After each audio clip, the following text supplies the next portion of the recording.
Drunktony Fuck Tano here, internet's most federally watch-listed music nerd. Hey, so, the Radcast is coming back. We're gonna get more serious about this, and I'm starting it off with a best of 2023 list. It's just kind of happenstance that most of this is local. Obviously, yeah, we want to support local as much as we can, but there is a couple of major bands on this list too. But yeah, this is just my personal overall best of 2023. Macy's going to have her own separately. I'm not sure what the format of that's going to be yet. We've spoken about it. But yeah, so honorable mention is Dumpster Fire Disco by the Trash Puppets. It's a great record. It's a lot of variation, super high energy, and I'm really, really excited to see a lot more from the Puppets. I think they were on tour all summer, and they're the probably house band too, so that's really, really sick. So jumping in, Love Songs, The Burnt Out Summer Lovers, coming in at number 10. It's a great, great, great record. It's a blast sitting in on the recording sessions and being involved in the gang vocals. The performances from everyone in the band is just so good. Every aspect, top-notch and fine-tuned to a T. It's not just a record, it's a work of art.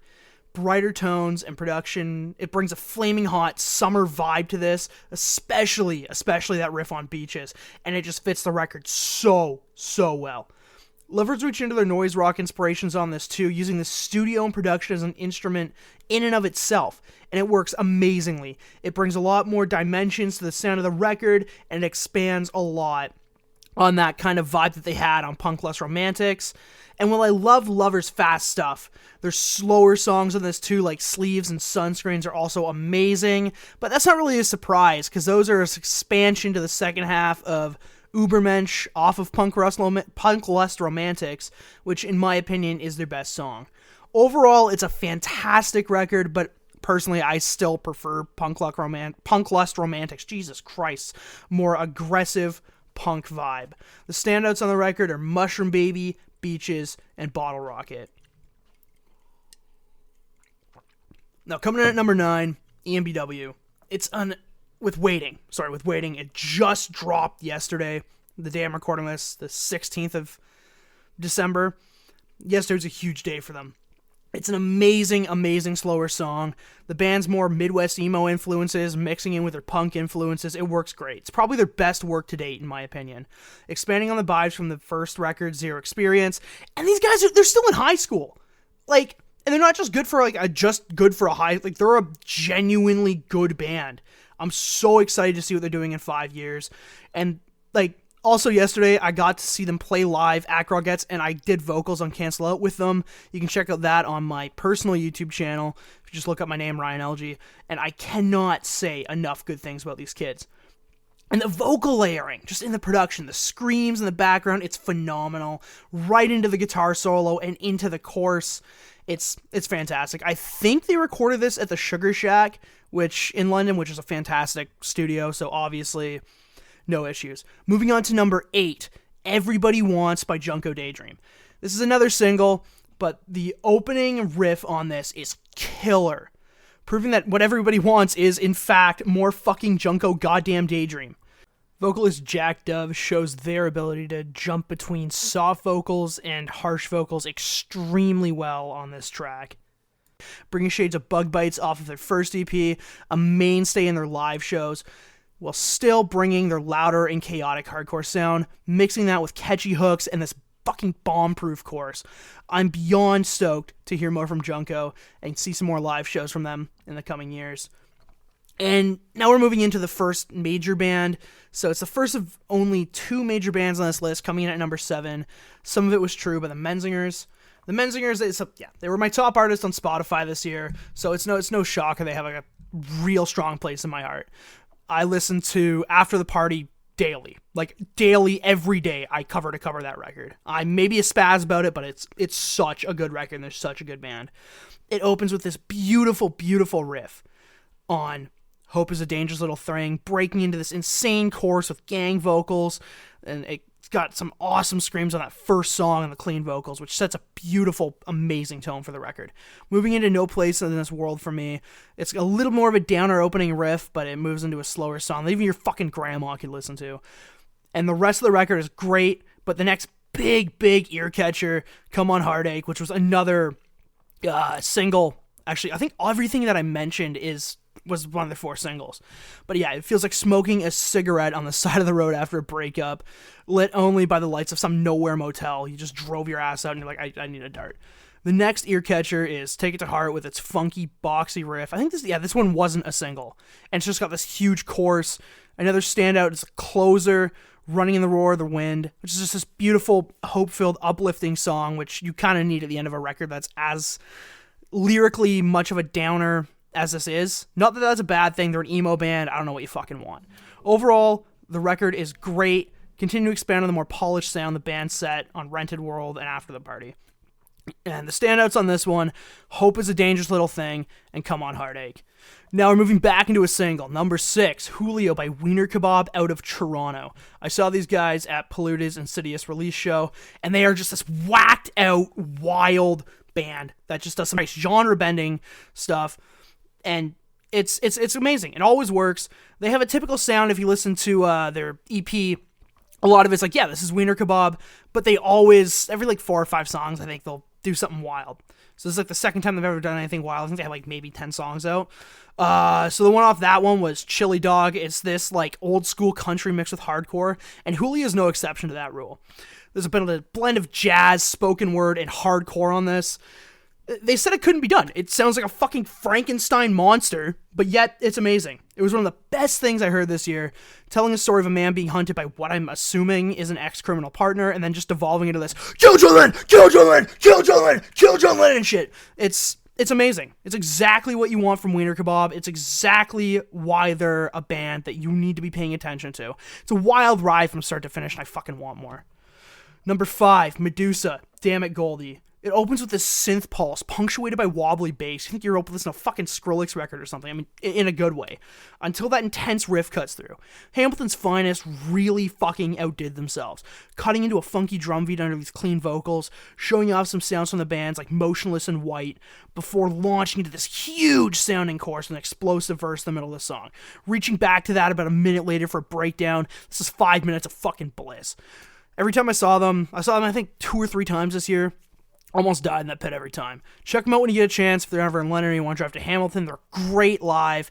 And I know these guys kind of. They're really, really nice dudes. So if you're ever at a show and you see them, talk to them.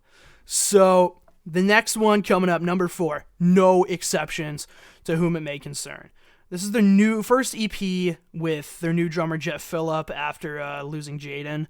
It's a fantastic one. No songs sound the same, and jumping from pop punk to Green Day inspired elements to breakdowns to a slow methodical strike on Ghost Town to the fucking Halo theme on Tables Turned is something only No Exceptions could manage.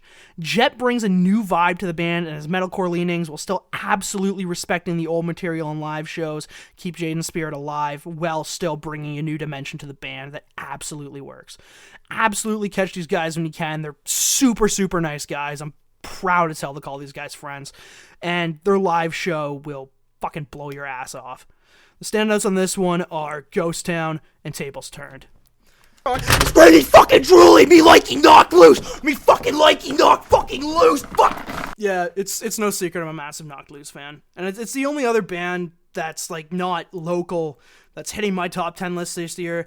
I don't know if my ear was just too hard to the ground for local bands, or like just listening to the local shit, or if major bands just kind of sucked.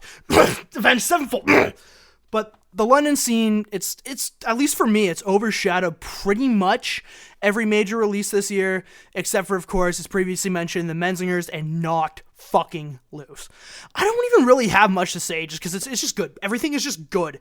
I'm either going to sit here and talk about it for an hour for 2 songs, or just jump through it.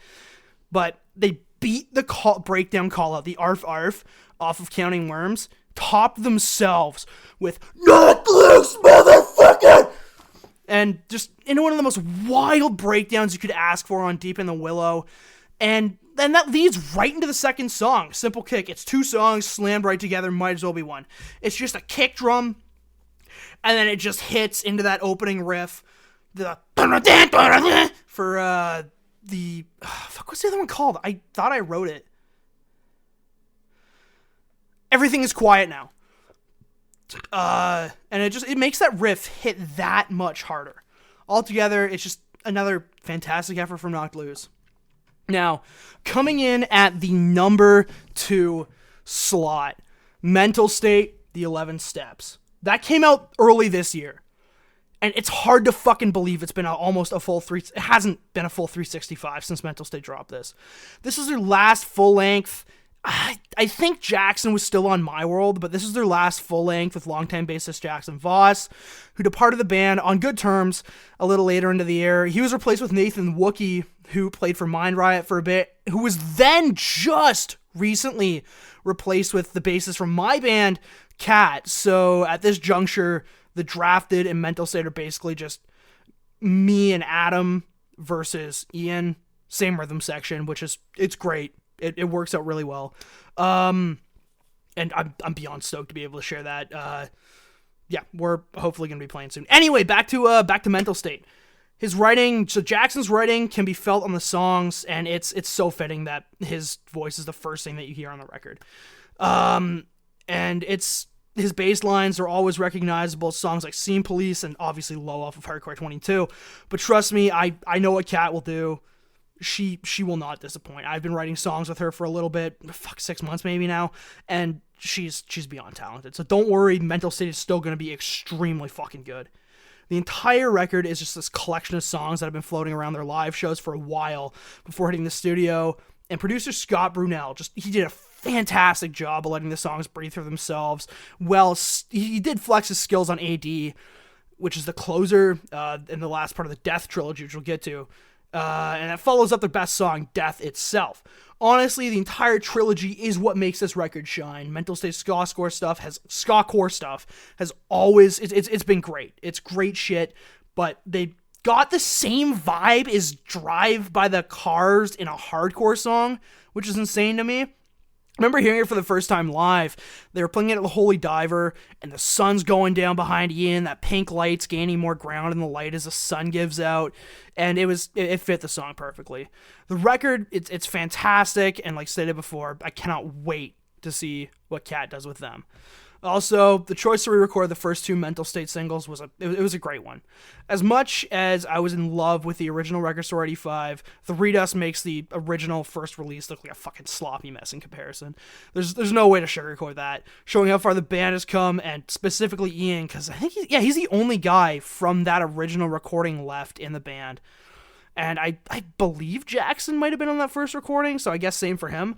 And then the recording for Hail Mary's pretty much the same. Granted, that original cut was a little bit better, but the album version of Hail Mary still leaps and fucking bounds. And that benefited a lot from Jackson having a lot more control over it, because it's a heavier thing and he's more into heavier music.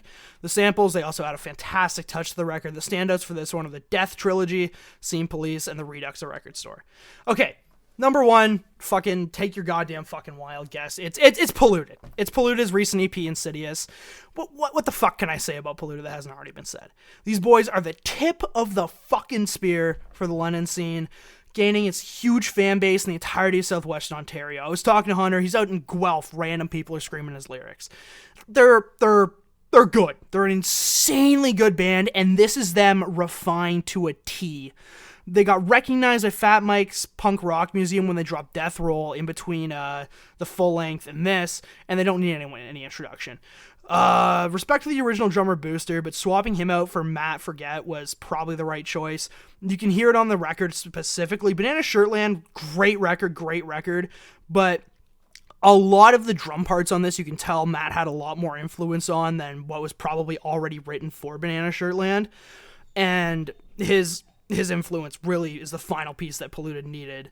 And like I said, you can hear that on Insidious beautifully. It's a more focused, more refined record. At Banana Shirtland, well, great. It just kind of feels tongue-in-cheek, which, knowing Hunter, absolutely on brand. He's big into that dry comedy shit. And you can tell that with the name of the record, song title like Lil Wayne 2004. It's a fantastic piece to be sure, but Polluted laser focused on their heavy side, which, well, the right choice. I might still miss the ska punk aspects, but listening to it, I miss them a lot less. Replacing that with this pop, they replaced the ska punk with this pop punk vibe and Meatloaf. That unforgettable opening riff with a guitar tone I can only describe as ear candy. Travis's bass line into number 30, Hunter screams on the record, especially on Blissfully Ignorant. The humor of the band still shining through in the samples. Everything on the EP is just perfect. Cover to cover, it leaves you wanting more in the best way possible. Huge shout out to everyone who made the local scene when it was this year, by the way. All the bands, Josh, the entire crew at Gargette's, the Probably House, the Dog Pit, the Cruise at the Richmond Tavern, Rum Runners, the Music Hall and the Holy Diver, Food Not Bombs, Forest City Satire, Defend Forest City, Stomp Box, the photographers, and everyone who was out for shows. Finally, the Radcast. We're hoping to make the main Radcast a near monthly thing with random pop-ups like this. January is already lined up, and I think we're looking at something for February and March, so keep your eyes open for that. You're not going home today! Everybody's itching for a fight and I